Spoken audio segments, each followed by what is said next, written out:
Hello there, and welcome to Nowhere to Hide.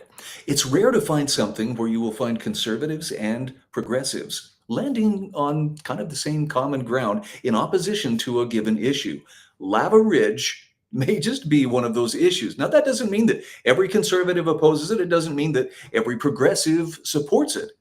But when it comes to Idaho's sovereignty, this is probably the clearest example yet that people within the federal government will go through all the motions of pretending to listen to us and then do whatever they please. I've got details coming up. All reporters are biased, the Idaho Press Club are biased, all media, newspaper, radio. To be completely blunt here, Brian, and there are plans to expand indoctrination. That's right. Idahoans are also concerned. Horror shot. That line would be moving a little bit farther west. I'm like crying. Nobody wants to see Dark money is influencing policy in our state. Well, that's not how. Once again, thank you for joining us for Nowhere to Hide. Lava Ridge has been a pretty hot issue since I moved back to the Magic Valley about 3.5 years ago. I saw the signs everywhere, went to a number of the meetings, and was actually kind of pleasantly surprised to see how many people were engaged on this issue that could not be neatly pigeonholed into this political position or that part of the political spectrum. It has brought out a lot of people from a number of different parts of the political spectrum saying, we don't want this. But the Bureau of Land Management has listened to us carefully, weighed everything, and done exactly what it says it was going to do in the first place, whether we care or not. So let's examine, first of all, what has taken place and what has been okayed to take place against the backdrop of state sovereignty and why our sovereignty as a state matters. Now, before I go one step further, I understand that the word sovereign has been something that's been kind of demonized in a lot of people's minds. The sovereign citizens, I don't recognize your jurisdiction, I do not wish to create joinder with you. And this has to do with where is the final repository of power. And if you were to look at a flow chart of political power, I know politicians may not agree with this, but power begins with the people. And then it flows to the most local form of government. Usually in the case of the federal government, the next entity in line is the states, which are made up of the people, and they represent the people. And then from there, power flows to the federal government. People talk about the supremacy clause of the Constitution as if somehow, well, it says whatever the federal government wants, it gets. No, it doesn't. It says specifically in those areas in which the federal government is empowered to act, yes, then it will have supremacy in those areas, but they're very narrow. They're very specified. I think enumerated is the word that we're looking for. And outside of that, it's up to the states and the people to determine how best to govern their lives. Now, as far as Lava Ridge goes, let's take a quick look at this and see what's going on. Boise State Public Radio actually did, I think, a great story on this, very even-handed in their approach. And here's the headline: BLM gets final approval to Lava Ridge Wind Energy Project. Now, that wind energy sounds like a great thing. I mean, this is part of the whole Green New Deal. Oh, it's going to be clean energy. But for whom? Hint, it's not for Idahoans. The Bureau of Land Management Friday released its final record of decision on the proposed Lava Ridge Wind Energy Project, allowing the previously announced alternative plan with a reduced footprint and fewer turbines to move forward. Instead of 400-something, they're only going to put 200-something. Oh, how generous, how benevolent our masters in D.C. are. The decision authorizes 231 turbines on BLM land, reduced from previous proposals calling for 400 turbines. Another 10 turbines are planned on state-owned land. And the project also committed to moving turbines 9 miles away from the Minidoka National Historic Site. Now, I don't mean to sound too cynical here, but the reason for that, of course, is because when it comes to wokeness and the victimhood scale, you can point to people who were definitely victimized at the hands of the U.S. government, namely Japanese Americans interred there at that Minidoka camp. It's not that far from where I live, and it's quite an interesting place to visit. So back to the story. So they've made a few concessions here, and it sounds like they're going to be a little smaller, but they're still moving ahead. Here's what the BLM director, Tracy Stone Manning, said in a news release announcing the decision.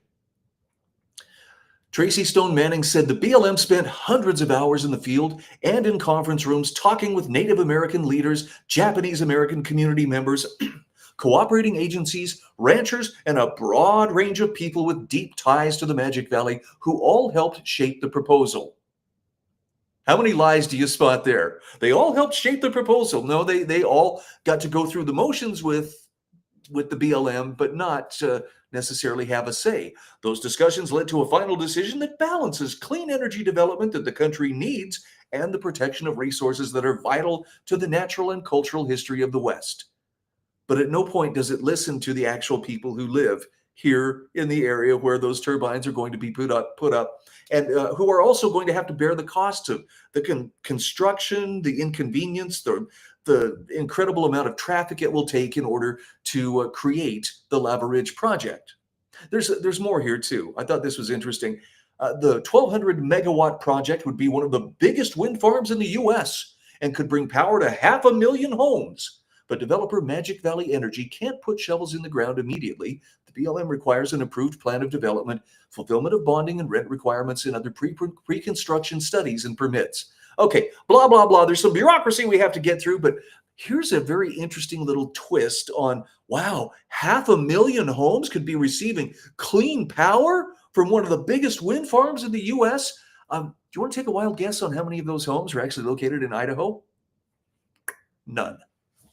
All that power is going to be sent to Southern California, which raises again that interesting question. Well, Idaho, you are free to have some say in the matter, but ultimately you are going to be the battery for some other place that's more populous and therefore has more political representation than you. At least that's kind of how it feels. Maybe it wasn't intended to be that way, but that seems to be, the way it's portrayed. Oh, 500,000 homes, but yeah.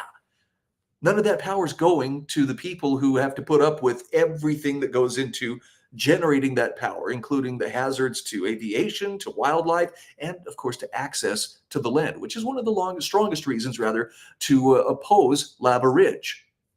Well, Attorney General Raul Labrador has not taken this lying down. This is from a press release that his office sent out on December 6th.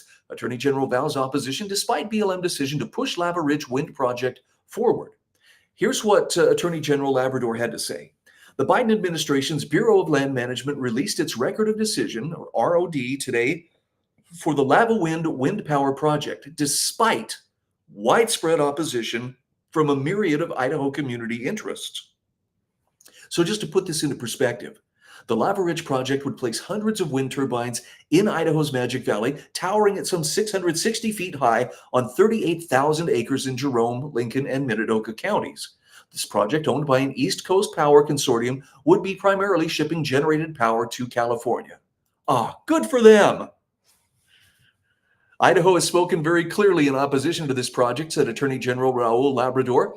The Lava Ridge project is a jewel in the Biden administration's Green New Deal crown, and the administration is moving ahead, regardless of the damage to Idaho farms, ranches, rural communities, agricultural aviation, water supplies, wildlife, and historical sites. We will keep fighting this attempt to blatantly ignore the voice of Idahoans. So at the state level, we've got some pretty good representation, it sounds like. And you'll see, even at the federal level, the congressional delegation is not on board with this. The Lava Ridge project has been opposed by state and local officials, farmers, ranchers, environmentalists, hunters, water users, tribal nations, aviators, historians, archaeology groups, and local groups like Friends of Minidoka, representing the unconstitutionally incarcerated Japanese Americans of World War II. The Lava Ridge project is also opposed by the entirety of Idaho's congressional delegation. It doesn't matter. I mean, look, they went through the motions. It's, yes, yes, we're listening so very close. But this felt made up from the very beginning. There were many who called them out on it. And here it is. Here's the proof that the federal government will do whatever it darn well pleases. By the way, as part of some clarification, well, now, who exactly are the investors behind all of this? Lady Idaho points out that Idaho Power is investor owned. The investors are BlackRock and Vanguard. Have you heard those names before? Yeah, kind of interesting, huh? And our rates are exploding under the investors' demands to meet green energy goals without losing profits. By the way, Glenita Zeiderveld has said, look, the Lava Ridge, Tarsus, and Salmon Falls green energy projects on Idaho public lands also is a part of BlackRock and Vanguard investments, and she hopes that Attorney General Labrador will sign on to this. This is actually from the Office of the Attorney General in Texas, challenging BlackRock and State Street and also Vanguard for illegally conspiring to manipulate energy markets and driving up the costs for consumers. Ain't that special? Yeah, they're doing well, but they're doing well because they have people, particularly rabid environmentalists within the federal government, who are willing to do their bidding. Strange bedfellows, and it only comes at the cost of the sovereignty or the ability for the people who live in these areas to actually make decisions for themselves, or for their decisions to say no, thank you, to be respected. You know, you want to start a sagebrush rebellion? That's how you start a sagebrush rebellion. All right, ready for some good news? Or at least what could be some good news? Okay, the bad news is, as you can see by this headline from the Epoch Times, U.S. annual inflation rate ticks up for the second straight month on higher shelter and food costs. Okay, that's the bad news. Now, the good news is, when Idaho's legislature goes into session January 6th, they will have the opportunity, assuming that the leadership in the House and the Senate allow the bill to come forward, to repeal the grocery tax, immediately eliminating 6% of the cost that Idaho families are having to bear every time that they go to the grocery store. So, something to look forward to. Hopefully it's something that we will see happen, but without your input and without your awareness, it's going to be business as usual. So we'll have to pay close attention. Don't you worry. We'll be right here to help remind you of what matters and why it matters. I'm Brian Hyde, and this is Nowhere to Hide. All reporters are biased. The Idaho Press Club are biased. All media, newspaper, radio. To be completely blunt here, Brian, and there are plans to expand indoctrination. That's right. Idahoans are also concerned. Horror shot. That line would be moving a little bit farther west. I'm like crying. Nobody wants to see Dark money is influencing policy in our state. well, that not